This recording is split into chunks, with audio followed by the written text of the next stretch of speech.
सो welcome back once again students. Board पे आप देख पा रहे होंगे आज जिस टॉपिक पे हम डिस्कस करेंगे उस टॉपिक का नाम क्या है, सेक्शन 8 कंपनी। ठीक है, इस कंपनी के बारे में हमने बहुत बार थोड़ा डिस्कस किया है। आज इस कंपनी के बारे में हम थोड़ा डीपली डिस्कस करने वाले हैं। सवाल है सेक्शन 8 कंपनी क्या है। देखो भाई, आमतौर पे सेक्शन 8 कंपनी को बनाने के पीछे का ऑब्जेक्टिव क्या था या रीज़न क्या था, ये थोड़ा सा जानने की कोशिश कीजिएगा। जैसे बहुत बार लोग चैरिटी करना चाहते हैं या फिर किसी भी टॉपिक को प्रमोट करना चाहते हैं जिसमें उनका कोई पर्सनल बेनिफिट नहीं होता, उनका कोई अपना पर्सनल नीड फुलफ़िल करना नहीं होता। ठीक है, तो उस केस में जब वो कहीं पे जाते हैं कोई हेल्प मांगने के लिए या किसी प्रोजेक्ट के लिए, तो लोग उनको मतलब सीरियसली नहीं लेते। ठीक है, कि हाँ जी आप क्या करोगे, क्या बेस है, क्या ट्रस्ट मैं आप पे रखूं कि मैं आपको इतना पैसा दूं, क्योंकि इन सभी चीज़ों के लिए क्या चाहिए होता है, पैसा चाहिए होता है। ठीक है, उन पैसे का यूज़ करना आपको होता है। ठीक है, तो अगर आप किसी के घर चंदा मांगने जाओ कि हाँ जी हमें ये काम करना है, हम आपके एरिया में जो गरीब बच्चे हैं उनके एजुकेशन का काम करना चाहते हैं, जो वुमेन्स है जो कि डोमेस्टिक वायलेंस से गुजर रही हैं, जो कोई न्याय नहीं मिल रहा किसी के साथ, तो हम उनके लिए काम करना चाहते हैं। ठीक है, तो सवाल है कि कोई आप पे भरोसा ही क्यों करेगा। ठीक है, वो अगर आपको पैसा देगा तो आपसे पूछेगा कि क्या गारंटी है कि आप उस पैसे का इस्तेमाल इन सारे ऑब्जेक्टिव्स के लिए ही करो। व्हाट इफ अगर आप उनको दिखाओ कि देखो मैम हमारी एक ऑर्गेनाइजेशन है जो organisation as per companies act 2013 के तहत रजिस्टर्ड है, जिसकी पूरी की पूरी monitoring ministry of corporate affairs के थ्रू होती है, जिसके पूरे रूल्स हैं, रेगुलेशंस हैं, जिन रूल्स एंड रेगुलेशंस को समय समय पे ऑडिट किया जाता है, जिनके इतने मेंबर्स हैं, उन मेंबर्स की लीगल पोजीशन है। ठीक है, तो सामने वाला सच में सोचेगा कि हाँ मैं उसको दूं, लेकिन अगर ये सारी चीज़ें नहीं हो तो तनिक भी नहीं सोचेगा और आपको कहेगा भाई आगे बढ़ो, नहीं है हमारे पास। क्लियर क्या? तो इसीलिए एक कॉर्पोरेट टच दिया गया उन सारी ऑर्गेनाइजेशंस को जो ऑर्गेनाइजेशंस किसी चैरिटेबल ऑब्जेक्ट के लिए काम करती हैं, लेकिन कंपलसरी नहीं है। आपको बनाना है सेक्शन 8 के तहत आप कंपनी बनाइए, नहीं बनाना है मत बनाइए, क्योंकि एनजीओ भी है, आप सोसाइटी को भी रजिस्टर्ड करवा सकते हो under the society registration act. Clear क्या? तो इसीलिए वो जो प्रॉब्लम आ रही थी उन टॉपिक्स को लेके, उन टॉपिक्स को प्रमोट करने को लेके कि हम भाई इंसानों के ग्रुप से कैसे करें, तो बेहतर है कि उस इंसानों के ग्रुप को एक ऑर्गेनाइजेशन में तब्दील कर दिया जाए, उसको एक बॉडी कॉर्पोरेट बना दिया जाए। तो इसीलिए सेक्शन 8 में हम क्या पढ़ेंगे, कंपनी हैविंग चैरिटेबल ऑब्जेक्ट, मतलब ऐसी कंपनी जिस कंपनी का ऑब्जेक्टिव पैसा कमाना नहीं है, ऐसी कंपनी जिस कंपनी का ऑब्जेक्टिव गेन नहीं है, बेनिफिट नहीं है, उस कंपनी का ऑब्जेक्टिव क्या है, प्रमोट करना। तो सवाल है क्या प्रमोट करना, commerce, art, science, any religion, any charitable object, protection of environment या स्पोर्ट्स, इन सब चीज़ों के ऑब्जेक्टिव के लिए आप चाहे तो सेक्शन 8 के तहत उस कंपनी को इनकॉर्पोरेट करवा सकते हो। तो इस कंपनी का बेसिक ऑब्जेक्टिव क्या होता है, प्रमोशन। क्लियर क्या? नेक्स्ट सेकेंड पॉइंट है कि देखो भाई इस कंपनी में मिनिमम शेयर कैपिटल का कोई भी प्रोविजन नहीं होता। ओह शिट, खैर नेक्स्ट बात आती है मिनिमम शेयर कैपिटल की। तो मिनिमम शेयर कैपिटल का कोई भी प्रोविजन सेक्शन 8 की कंपनी में नहीं है। मतलब अगर आप सेक्शन 8 के तहत कोई कंपनी बनाते हो तो मिनिमम शेयर कैपिटल मतलब इतना कम से कम पैसा होना चाहिए, ऐसा कोई भी प्रोविजन नहीं है। आप इससे टोटली क्या हो, फ्री हो। नेक्स्ट कहता है कि भाई देखो आप काम करोगे, प्रोजेक्ट्स करोगे, ऐसा तो नहीं कि फ़ायदा नहीं होगा, बट श्योर है आपको फ़ायदा होगा, लेकिन उस फ़ायदे का इस्तेमाल वापस से आप कहाँ करोगे, इसी टॉपिक को प्रमोट करने के लिए करोगे। उस फायदे को अपने लोगों में बांट के अपना घर चलाने का काम आप नहीं करेंगे। This is what we call the use of profit. तो use of profit other than promoting the own object of that concern company नहीं हो सकता है। ठीक है, नेक्स्ट याद रख लीजिएगा, जब कंपनी है तो कंपनी के कौन होंगे, शेयर होल्डर्स होंगे। जब शेयर होल्डर्स होंगे तो उन्होंने शेयर लिया होगा, शेयर लिया होगा तो पैसा लगाया होगा, तो कंपनी के पास शेयर कैपिटल होगा, कंपनी काम कर रही होगी, कंपनी को फायदा होगा। उस फायदे का हिस्सेदार आमतौर पे कौन होता है, शेयर होल्डर होता है। लेकिन इस केस में कोई भी डिविडेंड शेयर होल्डर को दिया नहीं जाएगा, क्योंकि आपने इस कंपनी को बनाया अपने फायदे के लिए है क्या? नहीं, किसके लिए? चैरिटेबल ऑब्जेक्ट के लिए बनाया है, तो इसलिए इस पैसे का इस्तेमाल वापस से उन्हीं ऑब्जेक्टिव को प्रमोट करने के लिए किया जाएगा। इसलिए यहाँ पे कहता है that does not declare dividend to member, मतलब ये मेंबर्स को डिविडेंड डिक्लेयर भी नहीं करता है। नेक्स्ट है, याद रख लीजिएगा, अगर आपको सेक्शन 8 के तहत कंपनी बनानी है तो आपको सेंट्रल गवर्नमेंट से क्या लेना होगा? लाइसेंस लेना होगा। आप completely by the proper process पहले सेंट्रल गवर्नमेंट के पास जाओगे। सेंट्रल गवर्नमेंट जब तक लाइसेंस नहीं देगा तब तक आप इनकॉर्पोरेशन का कोई भी प्रोसेस स्टार्ट नहीं कर सकते। मतलब सेक्शन 8 के तहत जो कंपनीज रजिस्टर्ड होती हैं उस कंपनी को चलाने के लिए लाइसेंस की जरूरत होती है। वो लाइसेंस कौन देता है? Only and only central government. ठीक है, नेक्स्ट आपके सामने है कि याद रख लीजिएगा, अगर मान लेते हैं आपकी कंपनी के नाम के लास्ट में प्राइवेट लिमिटेड है या लिमिटेड है, ठीक है, तो लोग सवाल करते हैं भाई प्राइवेट लिमिटेड और limited resemble to profit objective लगता है, तो ये सेक्शन 8 वाली कंपनी, जिस कंपनी को बनाया गया चैरिटेबल ऑब्जेक्ट के लिए, उस कंपनी के नाम के लास्ट में प्राइवेट लिमिटेड या लिमिटेड वर्ड ना लगाने की आज़ादी है। याद रख लीजिए, क्या? ना लगाने की आज़ादी है। ये नहीं कह रहा है कि लगा नहीं सकते हो, लगाना है लगाओ, नहीं लगाना है मत लगाओ। अगर नहीं भी लगाते तो कोई दिक्कत नहीं है, लेकिन अपार्ट फ्रॉम सेक्शन 8 की कंपनी है, प्राइवेट है, प्राइवेट लिमिटेड ना लगाए तो चलेगा क्या? नहीं चलेगा। पब्लिक है, लिमिटेड ना लगाए तो चलेगा क्या? नहीं चलेगा। उनको वो अपने नाम के अंत में वो चीज़ लगाना ही होगा। क्लियर क्या? इसीलिए यहाँ के जो मेंबर्स हैं, सभी मेंबर्स की liability in the every circumstances क्या होगी? लिमिटेड ही होगी।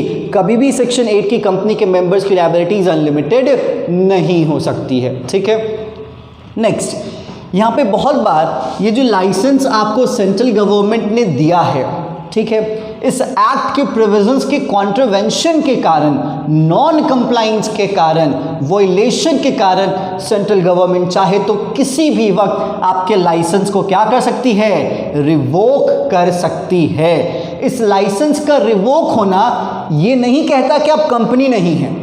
आप इस बात को बड़े बारीकी समझिएगा, बहुत लोग इस बात को इग्नोर कर देते हैं। इस कंपनी को शुरू करने के लिए लाइसेंस की ज़रूरत होती है, ठीक है, लेकिन क्या लाइसेंस इनकॉर्पोरेशन से रिलेट करता है क्या? नहीं। लाइसेंस आपको परमिट करता है कि आप इस ऑब्जेक्ट के लिए कंपनी बनाइए। कंपनी का इनकॉर्पोरेशन तो कंपनीज एक्ट 2013 से हुआ है, तो लाइसेंस का रिवोक होना कंपनी का लिक्विडेशन माना नहीं जाएगा। कंपनी स्टिल रहेगी, कंपनी के पास चैरिटेबल ऑब्जेक्ट के काम करने के लिए परमिशन नहीं रहेगा। इसीलिए इस रिवोक का इफेक्ट क्या होगा? इफेक्ट ये होगा कि जो उसको प्राइवेट लिमिटेड लिमिटेड नाम ना लगाने की आज़ादी थी, उसे अब प्राइवेट लिमिटेड और लिमिटेड क्या होगा? लगाना पड़ेगा। तो लाइसेंस रिवोक होना इज द डिफरेंट थिंग, और कंपनी का वाइंड अप होना, कंपनी का लिक्विडेट होना इज डिफरेंट थिंग। सेक्शन 8 में, सेक्शन 8 की कंपनी के लाइसेंस का cancellation doesn't amount to initiate the process of liquidation or winding up of that concerned company. After the revocation of license, that concerned company have to use, shall be used private limited word or limited word in the last name. Clear? पक्का? चलिए, तो इसलिए licence का revoke होना अलग चीज़ है और incorporation पे सवाल खड़ा करना अलग चीज़ है। तो अगर लाइसेंस रिवोक होता है तो उनको अपने नाम के अंत में प्राइवेट लिमिटेड लिमिटेड जो भी है उनको लगाना पड़ेगा। क्लियर? नेक्स्ट, बहुत बार ऐसा होता है कि अगर आप कॉन्ट्रवेंशन कर रहे हैं या नॉन कंप्लाइंस कर रहे हैं सेक्शन 8 के प्रोविजंस का, तो उस केस में जो सेंट्रल गवर्नमेंट है वो आपके लाइसेंस को रिवोक नहीं करती। सेंट्रल गवर्नमेंट आपके लाइसेंस को रिवोक नहीं करती, सीधी आती है और आपको क्या कर देती है? कन्वर्ट कर देती है। किस में कन्वर्ट करती है? प्राइवेट हो या पब्लिक हो। तो पहला ऑप्शन उसके पास क्या है? रिवोक का, ठीक है। दूसरा क्या है? कन्वर्जन का, ठीक है। नेक्स्ट क्या है कि कन्वर्जन भी अगर देखें तो ना है, अगर बहुत सीरियस सर्कमस्टांसेस है तो उस कंपनी को वाइंड अप करने के लिए भी ऑर्डर दे सकती है। कौन?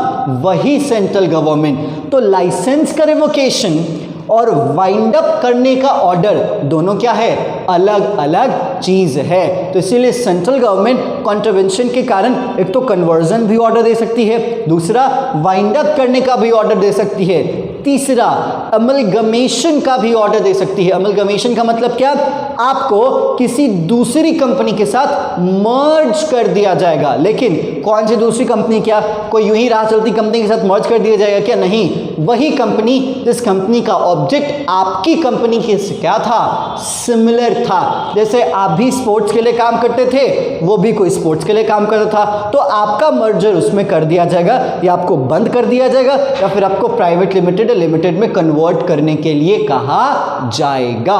क्लियर क्या?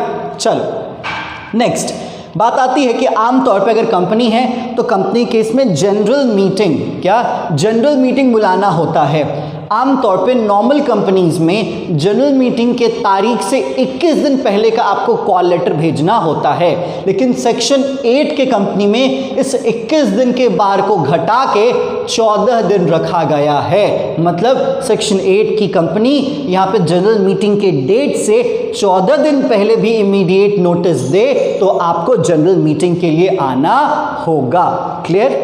चलिए नेक्स्ट यहाँ पे कहता है कि आमतौर पे बहुत सारी कंपनी में ना मिनिमम डायरेक्टर का स्लॉट होता है, कम से कम इतने डायरेक्टर होने चाहिए, कम से कम इतने इंडिपेंडेंट डायरेक्टर होने चाहिए। सेक्शन 8 की कंपनी के केस में ऐसा कोई भी बार नहीं रखा गया है, कोई भी मिनिमम डायरेक्टर नहीं रखा गया, कोई भी मिनिमम इंडिपेंडेंट डायरेक्टर नहीं रखा गया, कितने भी हो सकते हैं, कोई प्रॉब्लम नहीं है। ठीक है, नेक्स्ट क्या है, याद रख लीजिएगा, आमतौर पे नॉर्मल कंपनीज को ना कुछ कुछ कमिटीज बनानी पड़ती हैं। जैसे कौन कौन कमिटीज हैं, जैसे यहाँ पे है नॉमिनेशन एंड रिम्यूनरेशन कमेटी या शेयर होल्डर रिलेशनशिप कमेटी। ऐसी कमिटीज की जरूरत होती है। कमिटीज की क्यों जरूरत होती है, ताकि लोग एक दूसरे के साथ कंसल्ट करें, ताकि जो आपके स्टेक होल्डर्स हैं ना, उनके स्टेक्स का आप ख्याल रख सको। क्लियर क्या? तो ऐसी कोई भी कमेटी बनाने की सेक्शन 8 कंपनी को जरूरत नहीं होती है।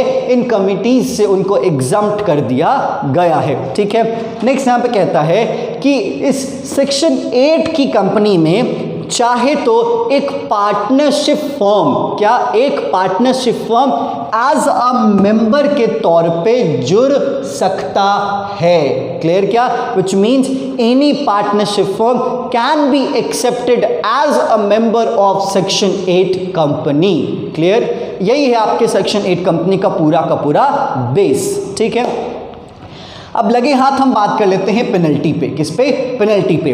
अगर सेक्शन 8 कंपनी पकड़ी जाती है कोई भी इस एक्ट के प्रोविजंस का नॉन कंप्लायंस करते हुए, सेक्शन 8 के प्रोविजंस का कॉन्ट्रवेंशन करते हुए, किसी एक्ट के वायलेशन करते हुए पकड़ी जाती है, तो उस कंपनी पे, क्या उस कंपनी पे 10 लाख से लेके 1 करोड़ रुपए का जुर्माना लगाया जा सकता है। इस केस में कॉर्पोरेट वेल को भी पियर्स या लिफ्ट अप किया जा सकता है, और इस एक्ट के पीछे जो लोग जिम्मेदार हैं, वेदर वो क्लर्क हो, वेदर वो डायरेक्टर हो, उस क्लर्क या डायरेक्टर को 3 साल तक की सजा, दैट्स कॉल्ड इम्प्रिजनमेंट, जिसका मतलब होता है कारावास की सजा दी जा सकती है। याद रख लीजिएगा, 3 साल तक का, मतलब 1 महीने का भी हो सकता है, 1 साल भी हो सकता है, लेकिन 3 साल तक का हो सकता है, उससे ज्यादा नहीं हो सकता है। या फिर उन पे 25,000 रुपए से लेके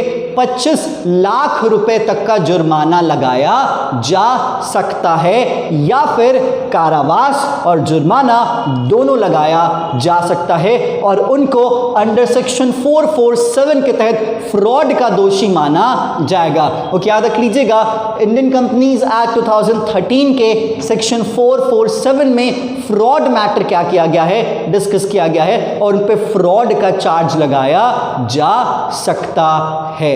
क्लियर क्या? तो यही थी आपकी सेक्शन 8 की कंपनी, जिस कंपनी के बारे में जानने की आपको ज़रूरत है और आगे भी ज़रूरत होती रहेगी। भले ही आप इंटरमीडिएट आईपीसी में जाएं या एग्जीक्यूटिव में जाएं, इस टॉपिक को और भी आप डिटेल में पढ़ने वाले हैं। यहाँ तो मैंने पॉइंटर्स में डिस्कस किया, क्योंकि आपको पॉइंटर्स में ही डिस्कस किया गया है। क्लियर क्या? तो चलिए, इस सेशन में सेक्शन 8 की कंपनी में इतना ही। हम आपसे मिलेंगे नए सेशन में एक नए टॉपिक के साथ। तब तक के लिए शुक्रिया।